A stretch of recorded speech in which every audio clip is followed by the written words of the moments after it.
कश्मीर की ये वो खूबसूरत वादियां हैं जिन्हें देखने के लिए दूर दूर से लोग आते रहे हैं। इसकी इसी खूबसूरती पर फिदा होके किसी शहंशाह के जहन से यह ख्याल अचानक निकल आया था कि अगर धरती पर कहीं स्वर्ग है तो यही है।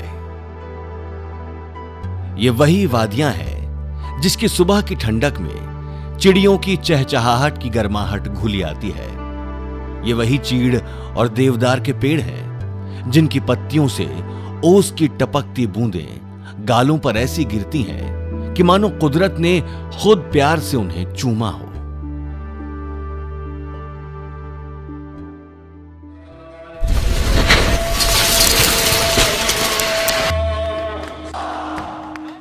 लेकिन हकीकत दिन ब दिन, साल दर साल ऐसी नहीं रही। न जाने कितनी पीढ़ियों से अपने पुरखों को उगते सूर्य के साथ अर्घ्य देने वाले लोग इन वादियों के लिए बेगाने हो गए। यहां पर रहने वाले ये वो लोग हैं जिन्होंने अपने पुरखों के पसीनों से सींची गई इस कश्मीर की वादी को खून से बेरंग होते देखा, तो कई दिलों ने खुद को रिफ्यूजी में बदलने और ढलने के बाद धड़कना ही बंद कर दिया।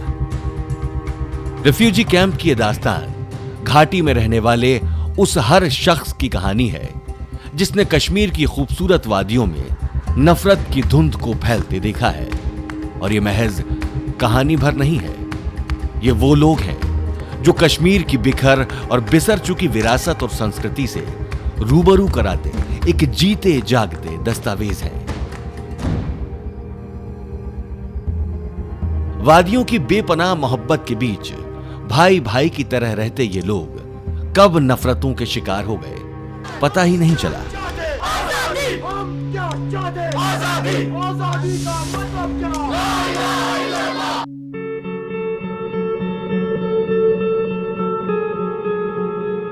इनकी कहानी किसी टूटे दिल की दास्तां या दो बिछड़े दिलों की महज एक कहानी भर नहीं है। ये जज्बातों का वो समंदर है जो अपनी विरासत, अपनी संस्कृति, अपनी सभ्यता और सबसे बढ़कर अपनी माटी से बिछड़ने और उससे मिलने की तड़प का सूनापन लिए जहन के किनारों से टकराता रहता है। कोई भी आदमी जब अपनी जन्मभूमि से कहीं और माइग्रेट करता है तो वो अपने साथ अपनी संस्कृति को विरासत के तौर पर ले जाता है और इसे ही वो अपनी आने वाली पीढ़ियों तक पहुंचाता भी है। लेकिन कश्मीर से जबरदस्ती विस्थापित कर दिए गए कश्मीरी पंडितों की संस्कृति तो वहीं रह गई। अपने ही देश में रिफ्यूजी कहलाने वाले इन हिंदुस्तानियों के सामने अपनी आने वाली पीढ़ियों को अपनी संस्कृति को विरासत के रूप में सौंपने का यक्ष प्रश्न कितना कटीला है, यह देखकर समझा जा सकता है।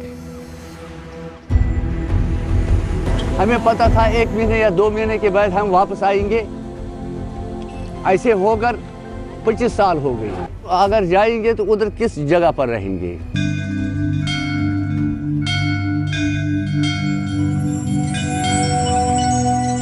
हमारे जो गांव है, जो घर थे, वो सब के सब जला कर राख कर दिए गए।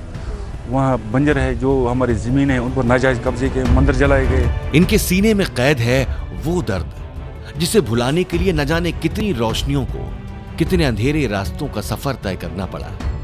ये वो दर्द है जिसे गुनगुनाने के लिए न जाने कितनी खामोश जुबानें तड़पती रहती हैं।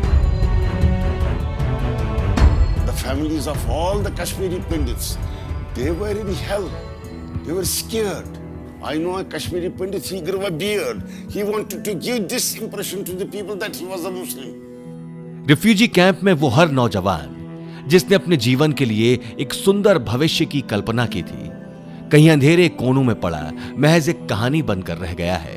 और ये कहानी उस हर नौजवान की कहानी है जिसने केसर की खुशबू में गूंजती कश्मीर की घाटी को वरव रोलिव, गालिब या चेलिव के नारों में बदलते देखा, जिसने वादी के कई खुशनुमा मौसमों को दहला देने वाली काली रातों में बर्फ की चादरों को लाल होते देखा। ये कहानी हर उस आदमी की है जिसे वादियों ने अपनी औलाद की तरह अपने दामन में समेट रखा था। ये दर्द है हर उस टूटे दिल का जो अपनी सरजमी से निकलते ही औरों के लिए रजिस्टर में दर्ज महज एक आंकड़ा हो गया।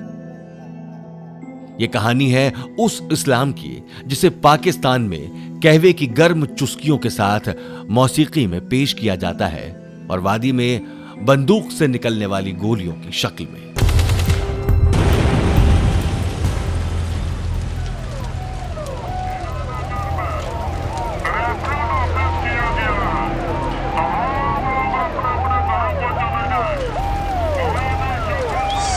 ये कहानी है उस इस्लाम की जिसने जिहाद अल अकबर और जिहाद अल असगर के बीच का फर्क समझे बिना खुद को शरणार्थी में बदलकर एक लंबे और कभी ना खत्म होने वाले सफर में छोड़ दिया। अपने घरों और पुरखों के साए से दूर रिफ्यूजी कैंप में रहने वाला हर एक कश्मीरी पंडित सरकार के चेहरे पर एक करारा तमाचा भी है कि कैसे एक भारतीय अपने ही देश में रिफ्यूजी हो गया।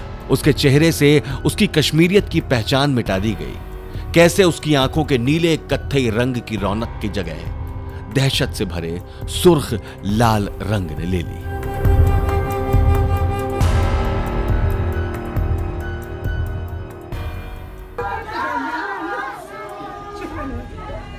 वादी में गूंजते वान वून, हींजे और दातखानी जैसे गीतों के सुरों ने न जाने कब दर्द का साया ओढ़ लिया। ये वो दर्द है जिसके साथ एक पूरी पीढ़ी ही नहीं बल्कि एक पूरी संस्कृति कहीं कोने में दुबकी सिसक रही है। अपने घर और अपनी जमीन में वापस आने के इंतजार में न जाने कितनी जिंदगियां मौत के आगोश में कभी ना खत्म होने वाले सफर में निकल गई।